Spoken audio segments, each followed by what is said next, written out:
Hello everyone, start करते हैं अपनी टीक्यूएम की सीरीज को। यूनिट 3 के पार्ट 3 में देखेंगे हम लोग construction and analysis of the R chart.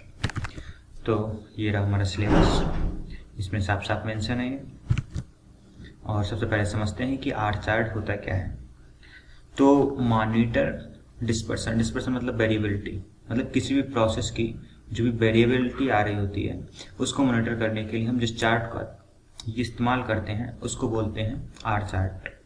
इसमें जो हम मेजरमेंट करते हैं वो हम न्यूमेरिकल स्केल पे करते हैं, मतलब हमारे पास डाटाज अवेलेबल होते हैं और ये एक वेरिएबल कंट्रोल चार्ट का एग्जांपल है, ठीक है, या फिर उसका टाइप है।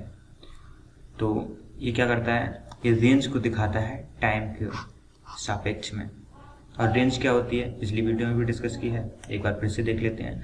Difference between the smallest and largest values in the sub group. जो भी सब ग्रुप है आपको जो भी मतलब डाटा दिया है उनमें सबसे बड़ी वैल्यू और सबसे छोटी वैल्यू के बीच का जो डिफरेंस होता है उसे हम रेंज बोलते हैं।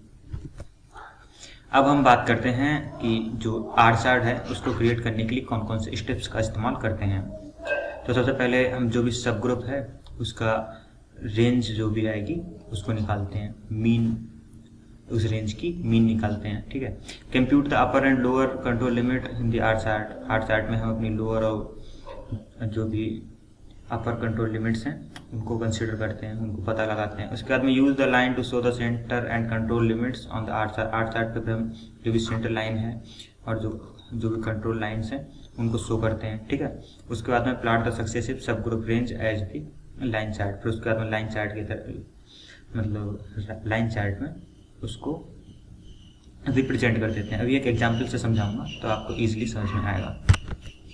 तो सबसे पहले इसमें जो फार्मूलेज यूज होते हैं उनको हम देख लेते हैं। तो सबसे पहले जो हमारा मीन होता है सब ग्रुप्स का या फिर जो रेंज होती हैं उनका मीन्स निकालने के लिए हमारे पास कौन सा फार्मूला होता है, सिंपल सा फार्मूला होता है, सारी रेंज का समेशन करके नंबर ऑफ सम जितनी भी रेंज हैं उन सभी सब ग्रुपों से डिवाइड कर दो। ये एवरेज का या फिर मीन का एक जनरल फार्मूला है, आप लोगों ने पढ़ा ही होगा, ठीक है। तो ये तो हो गया एवरेज का। एवरेज जब भी निकालते हैं तो उसमें ऊपर क्या लगा देते हैं, बार लगा देते हैं, ठीक है। और अब बात आती है इसकी कंट्रोल लिमिट्स की। तो कंट्रोल लिमिट कौन सी होती हैं, दो होती हैं, लोअर कंट्रोल लिमिट और upper control limit. Lower control limit के लिए यही आर बार मतलब आपका मीन -3 टाइम आर बार और D3 अपॉन D2। देखो D3 और D2 क्या होते हैं, ये कांस्टेंट होते हैं। ये दोनों कांस्टेंट नंबर जो होते हैं वो आपको मतलब जो भी क्वेश्चन आपका दिया होगा उसमें दिए हुए होते हैं, तो इसकी कोई टेंशन लेने की ज़रूरत नहीं है। या फिर इसको इस तरह से भी कर सकते हो कि केवल आप आर बार निकाल लो, उसको D3 से मतलब मल्टीप्लाई कर दो, तब भी आपकी लोअर कंट्रोल लिमिट निकल आएगी। लेकिन ये इतनी एग्जैक्ट नहीं होती जितनी ये वैल्यू एग्जैक्ट होती है। तो और सेम लोअर कंट्रोल लिमिट के लिए भी है, इसमें प्लस हो जाता है, यहाँ पे इसमें माइनस रहता है, इसमें D3 रहता है, इसमें D4 रहता है। तो आप समझ गए होंगे लोअर कंट्रोल लिमिट और अपर कंट्रोल लिमिट के फार्मूलेज।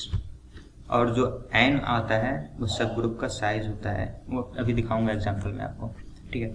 अब एक एग्जांपल लेते हैं। इसमें क्या है, आपको मैनेज करना है, आपको एक होटल का मैनेजर बनाया है, उस होटल में 500 कमरे हैं, ठीक है। आपको एनालाइज करना है उसका टाइम, मतलब कितना कितना जो लगेज यानी सामान है वो आपको हर रूम में डिलीवर करना होगा।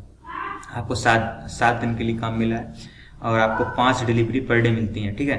तो उसके जो वेरिएशन है प्रोसेस कंट्रोल का वो सब आपको डाटा दिया है। क्या दिया, ये दिया है कि पहला दिन दूसरा दिन इस 7 दिन का मिलता है। जो सब ग्रुप का साइज है 5 है और जो इनके मीन है सब ग्रुप के वो सब के अलग अलग दिए हैं आपको और रेंज दिए हैं, मतलब मीन दिया है आपको, रेंज दिया है।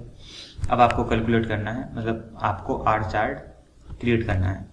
तो सबसे पहले आप क्या करोगे, मीन निकालोगे। मीन रेंज निकालने के लिए क्या करना होगा, जितनी भी रेंज की वैल्यूज हैं उनको जोड़ के जितनी भी आपका नंबर ऑफ वेरिएबल्स हैं उनसे डिवाइड करना होगा।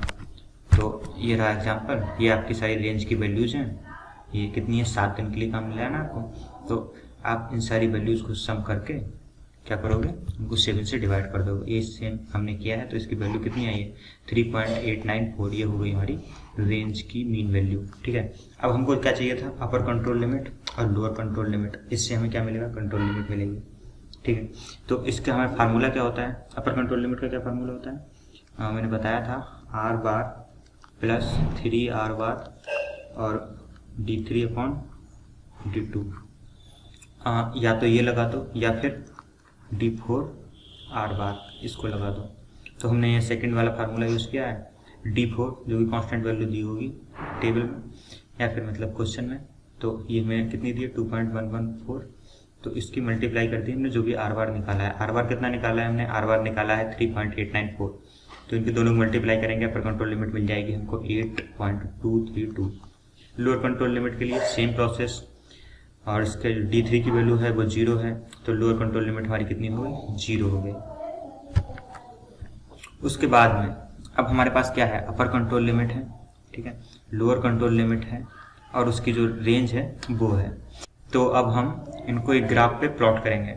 इसमें upper control limit, lower control limit 0 है, अपर कंट्रोल लिमिट 8.232 है, और हमारी जो रेंज आई है बीच की वो कितनी है, वो हमारी 3.894। और हमारे 7 दिन है, 7 दिन के एक एक अलग अलग पॉइंट बनाएंगे, उनकी जो वैल्यूज आ रही है उनके हिसाब से उनके पॉइंट एलोकेट कर देंगे, और इस तरह से हमारा उन लाइन्स मतलब पॉइंट्स को मिलाएंगे, तो इस तरह से हमारा R बन जाएगा। ठीक है, तो आई होप आपको इजीली समझ में आ गया होगा इसे। थैंक्स।